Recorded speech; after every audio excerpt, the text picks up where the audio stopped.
दोस्तों स्वागत है आप सभी का टेक पे। इस वीडियो में बात करेंगे लैपटॉप वर्सेस टैबलेट के बारे में। आज के तारीख में टैबलेट्स इतने ज्यादा पावरफुल हो चुके हैं कि वो कई मायनों में लैपटॉप्स को भी टक्कर दे रहे हैं और ऐसे में एक सवाल खड़ा होता है कि क्या लैपटॉप्स की जगह टैबलेट्स लिया जा सकता है। दोस्तों इसी सवाल का जवाब ढूंढने के लिए हम इस वीडियो में बात करेंगे लैपटॉप वर्सेस टैबलेट के बारे में और ये जानने की कोशिश करेंगे कि क्या एक वाकई में टैबलेट लैपटॉप को रिप्लेस कर सकता है, खासकर स्टूडेंट लाइफ में जहां पे स्टूडेंट्स की बहुत ज्यादा नीड नहीं होती और वो एक लैपटॉप लेना चाहते हैं, तो क्या वो टैब से भी काम चला सकते हैं। इसके बारे में हम बात करेंगे, पॉइंट बाय पॉइंट में एक्सप्लेन करूंगा जिससे आपको एक बेहतर आइडिया हो पाएगा इस टॉपिक के ऊपर। सो आगे बढ़ने से पहले अगर आप चैनल पे नए हैं, नीचे लाल रंग का बटन दिख रहा है, चैनल को सब्सक्राइब कर दो, साथ ही साथ बेल नोटिफिकेशन कॉल पे कर दो ताकि नए वीडियो की नोटिफिकेशन आप तक जल्द से जल्द पहुंच पाए। वीडियो को जरूर से लाइक कर देना, 20 लाइक का टारगेट रखते हैं, जल्दी से कंप्लीट कर दो। दोस्तों लैपटॉप और टैबलेट दोनों ही अलग अलग कैटेगरी है, अलग अलग डिवाइस नहीं है, पूरा अलग अलग कैटेगरी है। लैपटॉप किसी और काम में यूज आता है और टैबलेट्स की अलग नीड है। और जब हम इन दोनों को कंपेयर करने की बात करते हैं तो वहां हमें चाहिए होता है कुछ बेसिक पॉइंट, जिन पॉइंट्स पे हम इन दोनों को कंपेयर कर सकते हैं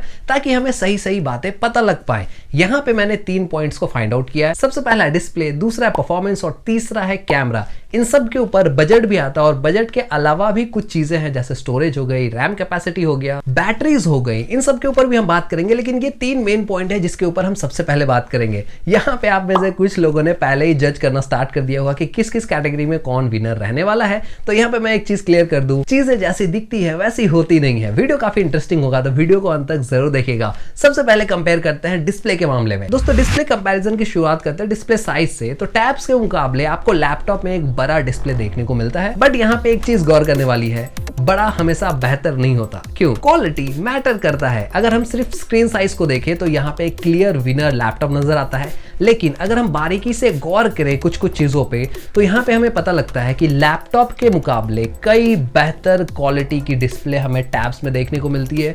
2 मेन रीजन है। टैब्स की यूएसपी ही उसकी डिस्प्ले होती है, यानी कि यूनिक सेलिंग पॉइंट। लैपटॉप के केस में कई और जरूरी चीजें होती है जिस पे ध्यान देना जरूरी है, तो कंपनीज का फोकस वहां पे होता है, उनके डिस्प्ले पे नहीं। पहली चीज है। दूसरी चीज है, जैसे ही प्राइमरी ऑब्जेक्टिव बदलता है तो आपको क्वालिटी में भी फर्क नजर आएगा। लैपटॉप में जो आपको डिस्प्ले देखने को मिलता है उसकी अगर आप रेजोल्यूशन देखो और उसको साइज से कंपेयर करो तो आप आसानी से पिक्सल पर इंच यानी कि पीपीआई निकाल सकते हैं। तो यहाँ पे आप अगर पीपीआई को कंपेयर करेंगे तो टैबलेट्स में आपको ज्यादा पिक्सल पर इंच यानी कि पिक्सल की डेंसिटी दिखेगी। इसका मतलब टैबलेट्स के केस में आपको ज्यादा बेहतर पिक्चर क्वालिटी नजर आएगा। वही अगर मैं बात करूं रिफ्रेश रेट की तो यहाँ पे आज के तारीख में टैबलेट्स में भी हमें 60 हर्ट्ज और 120 हर्ट्ज के रिफ्रेश रेट देखने को मिल रहे हैं और लैपटॉप्स में ये चीज बहुत पहले से आ रहा है। तो रिफ्रेश रेट आपको दोनों ही जगह मिलेगा। लैपटॉप्स में इवन हायर रिफ्रेश रेट देखने को मिल सकता है, लेकिन अभी तक टैब में हमें बहुत ज्यादा हाई रिफ्रेश रेट देखने को नहीं मिला है।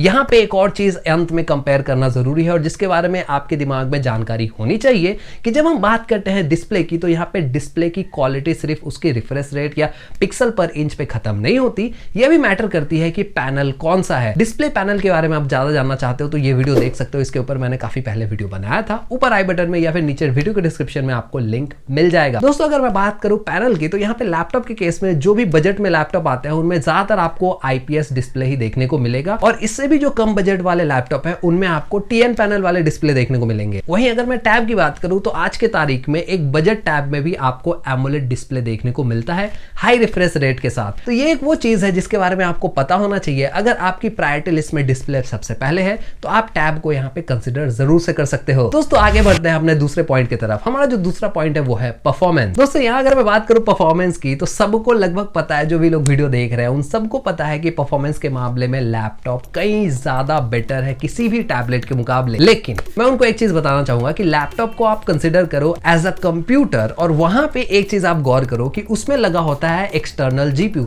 एक्सटर्नल मतलब अलग से जीपीयू नहीं बल्कि सीपीयू के अलावा एक डेडिकेटेड जीपीयू होता है और जिसकी अपनी एक वीआर रैम होती है। दोस्तों अगर हम बात करें लो बजट लैपटॉप्स की जहां पे डेडिकेटेड ग्राफिक्स कार्ड लगा हुआ नहीं होता, जहां पे सिर्फ सीपीयू होता है और रैम होता है और बाकी सारे सिस्टम्स होते हैं, तो अगर उसको कंपेयर किया जाए टैबलेट से तो यहाँ पे क्लियर कट आपको एक चीज पता लगेगी कि परफॉर्मेंस में बहुत ज्यादा डिफरेंस नहीं रह जाता है।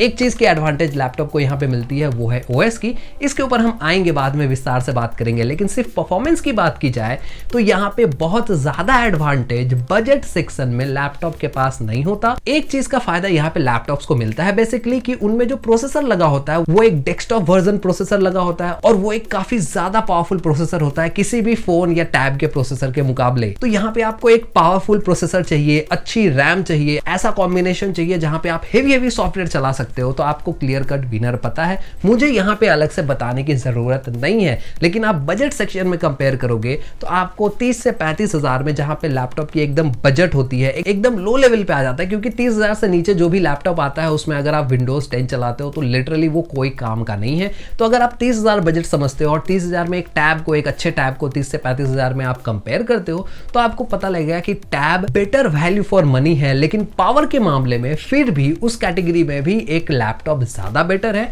बिकॉज उनमें जो प्रोसेसर लगा होता है वो एक डेस्कटॉप वर्जन प्रॉपर प्रोसेसर है और वहां पे आपको दो ऑप्शन मिलते हैं, इंटेल और AMD के।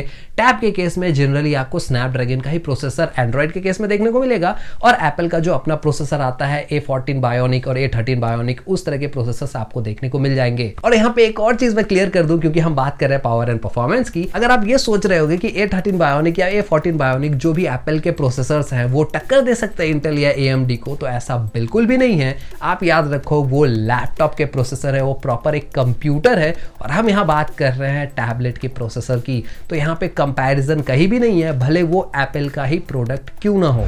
अब दोस्तों बात कर लेते हैं कैमरा की। यहाँ पे कैमरा के केस में क्लियर कट विनर टैबलेट है। कैमरा में आपको टैबलेट्स में कई सारे ऑप्शंस मिल जाता है, जहां पे फ्रंट में 8 मेगापिक्सल का कैमरा, बैक में 32 मेगापिक्सल तक के कैमरे आपको देखने को मिलेंगे टैबलेट में। और वहीं अगर हम बात कर ले लैपटॉप की कैमरा की, तो मुझे अलग से बताने की जरूरत नहीं है कि लैपटॉप में जो कैमरा आता है वो कितना अच्छा आता है, वो DSLR जैसे कितने फोटोज ले सकता है, ये मुझे बताने की जरूरत नहीं है, लेकिन स्टिल फिर भी बता देता हूँ। लैपटॉप में जो कैमरे आते हैं वो वेव कैम्स होते हैं और वेव कैम्स जनरली 2 मेगापिक्सल से कम के होते हैं और वहां पे जो पिक्चर क्वालिटी आती है वो आप मुझसे बेहतर जानते हो, पर फिर भी सैंपल के लिए आप ये देख सकते हो। तो यहाँ पे कैमरा को अगर कंसीडर किया जाए तो आप टैब आराम से ले सकते हो, क्योंकि टैब इस सेगमेंट में विनर है। अब मैं बातें और थोड़ी क्लियर कर देता हूँ, क्योंकि हम तीनों ही चीजों के ऊपर बात कर चुके हैं। इन तीनों में से कोई भी दो चीज अगर आपके फेवर में जा रहा है तो आप वो ले सकते हो। जैसे कि आपकी प्रायोरिटी डिस्प्ले और कैमरा है, तो यहाँ पे पूरा क्लियर कट एडवांटेज टैबलेट को लेके है, तो आप आराम से टैबलेट ले सकते हो। लेकिन आप कीबोर्ड भी यूज करना चाहते हो तो आप बेसिकली टैबलेट में भी तो कीबोर्ड यूज कर सकते हो। आज के तारीख में मार्केट में कई सारे ऐसे कीबोर्ड्स अवेलेबल है जो टैब्स के साथ काम करती हैं, आप कीबोर्ड का भी इस्तेमाल कर सकते हो। वायरलेस माउस का सपोर्ट लगभग हर टैब में आपको मिलता है, आप वायरलेस माउस भी यूज कर सकते हो। तो लगभग लैपटॉप के फंक्शंस आप वहां पे कर सकते हो। ऑब्वियस सी बात है लैपटॉप के सॉफ्टवेयर आप नहीं चला सकते। यहाँ पे मैं बार बार बात कर रहा हूँ प्रायोरिटी की।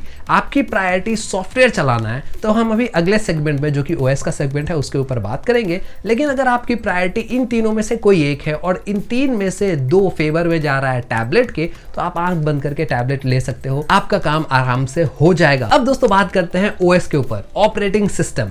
जब हम बात करते हैं दोस्तों ऑपरेटिंग सिस्टम के बारे में, तब इन दोनों में जमीन आसमान का फर्क है। जहां एक तरफ लैपटॉप में हमें देखने को मिलता है विंडोज ऑपरेटिंग सिस्टम, एप्पल के केस में मैक OS, और यहाँ पे क्रोम OS भी हमें देखने को मिलता है। यानी कि जो बजट लैपटॉप्स है उनमें क्रोम OS हमें देखने को मिल रहा है हाल ही दिनों में। वहीं अगर हम दूसरी तरफ बात करें दोस्तों टैबलेट्स की, तो टैबलेट्स में हमें बेसिकली दो ही मेन ऑपरेटिंग सिस्टम देखने को मिलता है, एक है एंड्रॉइड और दूसरा है iOS। एप्पल की तरफ से आने वाले हर एक आईपैड में आपको iOS देखने को मिलेगा। और टैब के लिहाज से अगर आपका बजट 40,000 के आसपास है तो आप आंख बंद करके एप्पल का आईपैड ले सकते हो, जहां पे आपको बेटर सहूलियतें मिलती है। लेकिन एंड्रॉइड भी पीछे नहीं रहा है। लेटेस्ट जो सैमसंग की तरफ से टैब्स आ रहे हैं वो काफी ज्यादा पावरफुल है और काफी क्रिएटिव वर्क के लिए यूज किया जा सकता है। आप चाहे उसमें नोट्स लो, आप चाहे ऑनलाइन क्लासेस करो, एक तरफ ऑनलाइन क्लासेस करते करते आप उसमें नोट्स रिकॉर्ड करो, ये सब आप कुछ कर सकते हो। पेंटिंग आप उसमें कर सकते हो, क्रिएटिव वर्क के काफी सारे काम कर सकते हो। तो ये अभी एंड्रॉइड के पावरफुल टैब्स में भी आप कर सकते हो। यहाँ पे OS में बहुत डिफरेंस है, और OS में जो कि डिफरेंस है तो यहाँ पे सॉफ्टवेयर में भी डिफरेंस आ जाता है।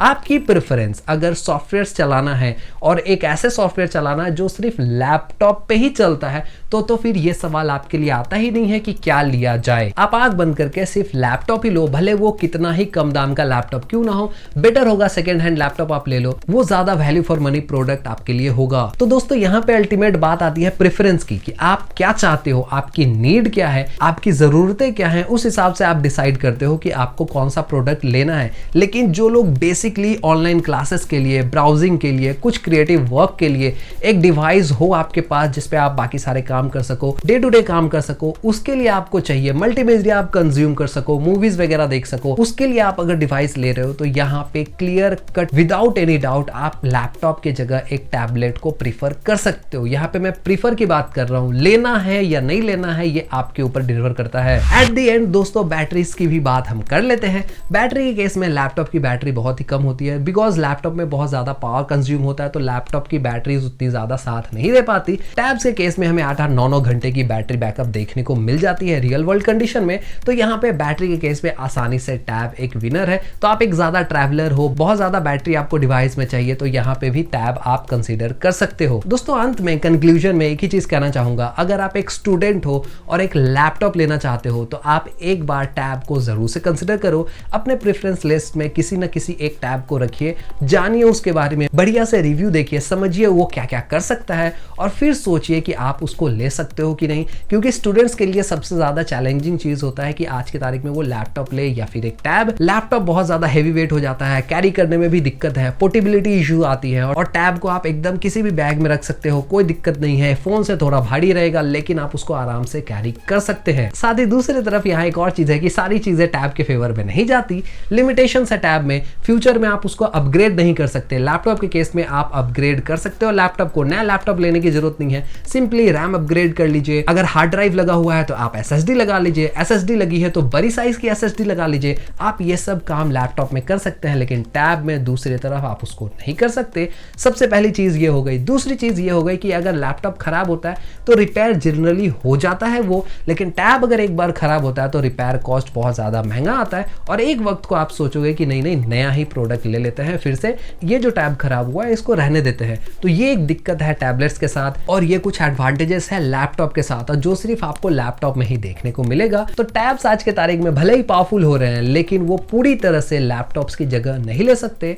ऑब्वियस रीजंस की वजह से यहाँ पे लिमिटेशंस कई सारे हैं, लेकिन स्टूडेंट्स के लिए ये एक चीज़ क्लियर हो जाता है कि अगर आप 12वीं में पढ़ रहे हो, 11वीं में पढ़ रहे हो, इवन 10 क्लास में पढ़ रहे हो, ऑनलाइन क्लासेस की ज़रूरत है, तो वहाँ पे ज़रूरी नहीं कि आपको एक प्रॉपर लैपटॉप ही चाहिए। आप एक बढ़िया टैब से भी अपना काम चला सकते हो, और सिर्फ चला नहीं सकते, वो बढ़िया साथ भी देगा आपका। सो गाइस ये थी पूरी डिटेल लैपटॉप वर्सेस टैबलेट के बारे में। यहाँ पे मैंने कोशिश की कि स्टूडेंट पॉइंट ऑफ व्यू से समझाने की कोशिश करूँ कि क्या फायदेमंद हो सकता है, क्योंकि प्रोफेशनल्स के लिए ये डिबेट है ही नहीं। वहाँ पे लैपटॉप आपको चाहिए तो लैपटॉप ही चाहिए, अगर आपको टैबलेट लेना है तो आपको टैबलेट ही लेना है। लेकिन स्टूडेंट्स के केस में थोड़ी बहुत कंफ्यूजन थी। उम्मीद करता हूं ये वीडियो देखने के बाद आपको क्लियर हो गया होगा। इसके बाद भी कोई सवाल बचा रह जाता है तो नीचे कमेंट बॉक्स खुला है, आप आराम से पूछ सकते हो। बेस्ट टैबलेट्स और बेस्ट लैपटॉप्स की अगर आपको नीड है, आप जानना चाहते हो कि प्रोडक्ट के नेम क्या है, तो वो मैं डिस्क्रिप्शन बॉक्स में दे दूंगा, आप आराम से लिंक पे क्लिक करके देख सकते हो उनको। सो इस वीडियो में था बस इतना ही। उम्मीद करता हूँ वीडियो पसंद आया होगा। यहाँ तक वीडियो देख रहे हो तो प्लीज यार लाइक कर दो वीडियो को, चैनल को सब्सक्राइब कर दो अगर अभी तक नहीं किया है तो, बेल नोटिफिकेशन को ऑल पे जरूर से कर देना। मिलता हूं एक नया वीडियो के साथ, तब तक के लिए जय हिंद।